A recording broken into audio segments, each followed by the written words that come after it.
I see smoke. I see smoke. Ooh, I see a little bit on the wire. Welcome everybody back to the Digital Paul Workshop. It is I, that shock that is always of static, Techno Meow Tinkerer. And today we're going to go over the new little soldering iron I got, little soldering station. Now the reason I got it is because my old one, as you can see, it was a little soldering gun here, or welding is what some of them called it. I call it soldering. You see it has this little blunt tip right here. Not good for fine points. It survived me over the years of some of the stuff I was doing, but I wanted something that had a little bit of a better point to it. As you can see the difference in the points, or the tips. And so this one is also problematic because of this was the station it sat on. So when it sat, it was sitting like this, and the weight of the cord a lot of times will pull it off the table. So I wanted something that had a little bit more security, because last thing you do is you want this to fall on your floor and catch fire to something. But I'm still going to hold this around, because even though this station came with this for getting the soldering off of the joints, I'm probably going to still be using this, and this little base will still work great with this. Keep it from actually having to lay on the surface. But the soldering station, or welding station as the manual here calls it, the DS90 multifunctional welding station user manual. And it's a temperature control, and it's the first time I've ever had a temperature control. I have no clue right offhand what temperature to put stuff at. But it has this nice little station. It's got this to help clean off the soldering tip, and the little wet sponge for cleaning. As well as, now I don't know what this is called. Let's see, I call it a Brillo pad. They call it copper ball groove right there. Anyway, it does come with different tips. This one reminds me of the wood burning one, right here on the far right. It did come with its own soldering wire. The one I got on here is one I've been using for years. I got from my dad when he was a technician. It comes with this that plugs in the back to help ground any electronics. So if you want to keep that static shock, like me, from shorting things out, that's what this is for. It did come with this nice little pair of tweezers. Now I think I have something like this in another kit, but I don't think I have ones quite like this. Definitely not this type of tip. I think these actually go finer or smaller than what in my little toolkit I have. These would be great. These are great for, I guess this is the reason why because these are made for those little tiny components, like those little tiny fuses they use in LED lights. Be interesting to do some projects of that. Now, I got here, let's go ahead and turn this on, let this heat up. Let's see, the lowest it'll go is, there's like 302 starting out. Ooh, it's jumped up to 450, 470. Let's see, it's saying 302 Fahrenheit, 150 Celsius, but it's jumping up to 370, 360, 370 Fahrenheit to 172 Celsius. You can go as high as 842 Fahrenheit, 450 Celsius. So I think I see something. I think it'll go to whatever temperature, 302, 150, and then it jumps to tell me what temperature I think it's currently at. So let's put it about 500. Let's see what 500 Fahrenheit, 250 or 265 Celsius.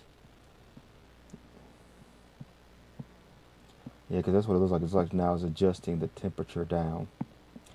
And while it's adjusting, it looks like it's already at 509, so it must be real quick. Anyway, I have these two speaker wires here. This one is a smaller gauge. Matter of fact, let's put them close by so you can see each other. Let's move them closely so you can see the two different gauges. This one's it's a smaller wire to this one. That means it's probably a bigger gauge. I couldn't tell you whether this is a 14 and that's a 12, or that's an 8 and this is a 10. I couldn't tell you. I just know the bigger the number, the smaller the wire, which to me don't make much sense, but that's how they do it. You would think the smaller the number, the smaller the wire. But let's see. Let's try this out. Let's see. We're starting at 509 temperature. Let's pull out the solder, which is kind of weird having it this far. And let's see if we can heat up this wire.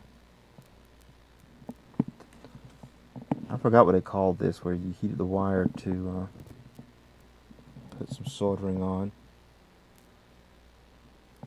I see smoke. I see smoke. Ooh, I see a little bit on the wire. Hey. Looks like I got still a little on my thing, but I think I got the wire done. Let's try the next group and see how well it does.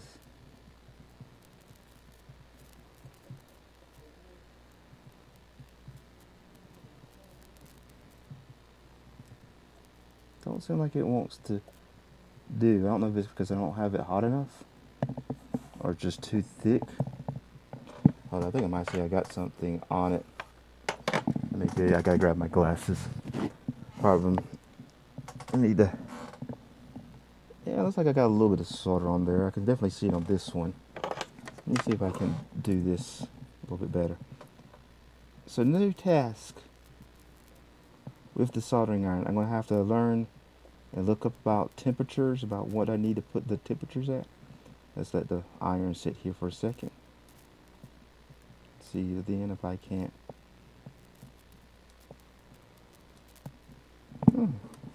If I turn the temperature up a little bit and let's see if that would help. Maybe the amount of wires here. It might be because it's not a solid wire and a bunch of smaller wires. That the heat is getting lost from one side to the other.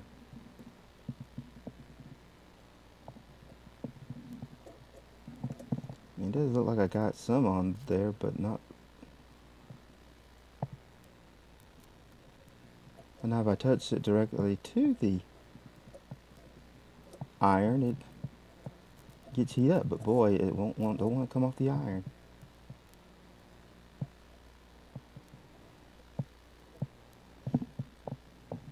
Yeah, that's good for right now. This is only a demo. I want to sit down and actually study up and practice on some of this stuff. But actually, I kind of like the way. One reason I went with this is I kind of like the design. This was actually one of the cheaper ones I saw online. And from what I could tell, it's got a little lock function. So I guess you can just lock the temperature at a certain thing, and I'll have to read up on it. Go ahead and turn this thing off since I'm not using it anymore. But for the most part, it seems like it's going to kind of work for what I need to do it for. It's going to take some learning, some getting used to. But I hope I got some projects I want to do. There's actually, and in fact, where did I put it? Yeah, it's way over there. I got this guy right here. He's got this short. Let me move some stuff out of the way so you can kind of see. He's got this short little cable on. I want to swap this cable out for longer. I got a bunch of USB cords. And so I might want to take this off and swap it out for something longer, because I like this because this actually you can cut on and off stuff, which is great. I tried it once with my webcam, and I think it was creating a delay that it wasn't properly picking up my movements, in which case I might make a USB cable with one of these type of switches on it just for the power.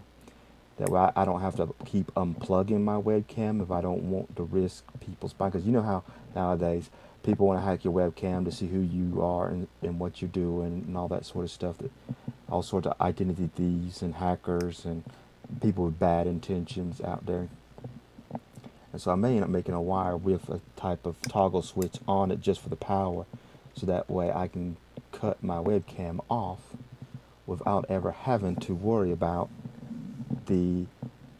having to keep plugging and unplugging, because we all know that plugging and unplugging can kind of wear out both the outlet and the plug itself and the wires within it. But that is all for today. I'd like to thank you for tuning in and watching. If you want to help the channel out, like and subscribe, and share this with anybody else that might be interested. And I'm going to spend time trying to learn a little bit more about using this station here, and hopefully be able to do a lot of cool projects. Because like I said, I want to be able to wire up some electronics, especially when I do dioramas. I want to be able to wire lights in, and so this is going to be a learning process. So have a nice day, everyone.